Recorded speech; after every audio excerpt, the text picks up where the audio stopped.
अक्सर जब राहु की महादशा आती है तो लोग डर जाते हैं, तरह तरह के उपाय करने लगते हैं। लेकिन असली सवाल तो ये है कि राहु से डरना चाहिए या उसे समझना चाहिए। चलिए आइए एक आसान तरीके से, यानी एक आसान उदाहरण से हम राहु को समझते हैं कि वो आखिर है क्या। सोचिए आपके घर में कोई बहुत बड़ा मेहमान सेलिब्रिटी आने वाला है। उसके आने से पहले ही आपको उसकी लिस्ट मिल जाती है कि उसे क्या पसंद है और क्या नापसंद है। यानी उसे लग्जरी चाहिए, उसको अच्छा खाना, बढ़िया रहने की जगह और बढ़िया कार चाहिए। लेकिन आप तो कहेंगे भैया हम तो इतने नहीं खर्च कर सकते। लेकिन क्या करें, आपको तो करना ही पड़ेगा क्योंकि मेहमान आपका सेलिब्रिटी है। आप अपनी क्षमता से ज़्यादा खर्च कर देते हैं, लेकिन जब वो सेलिब्रिटी जाता है तो जाते जाते आपके लिए बहुत सारे गिफ्ट्स भी छोड़ के जाता है। इसी तरह राहु भी है। जब राहु की महादशा आती है तो वो बहुत डिमांड करता है, बहुत मांग करता है, लेकिन जब उसकी दशा खत्म होती है तो बहुत सारे गिफ्ट भी छोड़ जाता है। अब समझिए कि राहु असल में है क्या। राहु सिर्फ सिर है, शरीर नहीं। यानी इसमें सोच है, जुनून है, पागलपन की हद तक जाने का, लेकिन स्थिरता नहीं, स्टेबिलिटी नहीं। इसलिए जब भी इंसान की राहु की महादशा शुरू होती है तो वह सोचता है कि छोटा नहीं चाहिए, बड़ा चाहिए। बड़ा नहीं, बहुत बड़ा चाहिए। जैसे कोई बच्चा भाग रहा है, किसी ने उससे कहा इधर आओ, ये शॉर्टकट है। बच्चा भागता जा रहा है, भागता जा रहा है। यही राहु है। उसे पता ही नहीं है क्या करना है। दिमाग बिल्कुल बिखरा हुआ है क्योंकि सिर है राहु।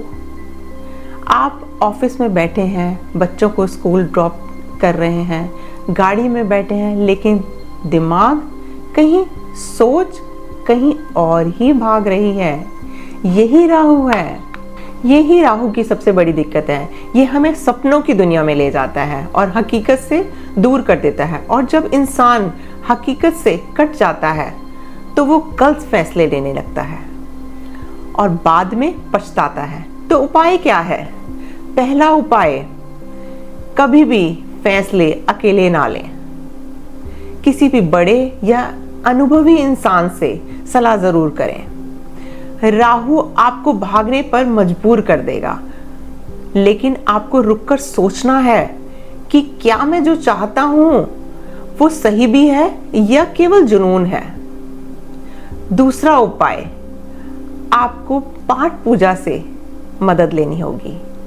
गणपति जी, दुर्गा माँ और हनुमान चालीसा का पाठ करें। तीसरा उपाय, आपने जो करना है, अपने कपड़ों का सबसे ज्यादा ध्यान रखना है। कपड़ों में ब्लैक और डार्क ब्लू कलर्स को अवॉइड करें। ये राहु की ऊर्जा को भड़काता है। पाठ करना राहु की एनर्जी को बैलेंस करता है।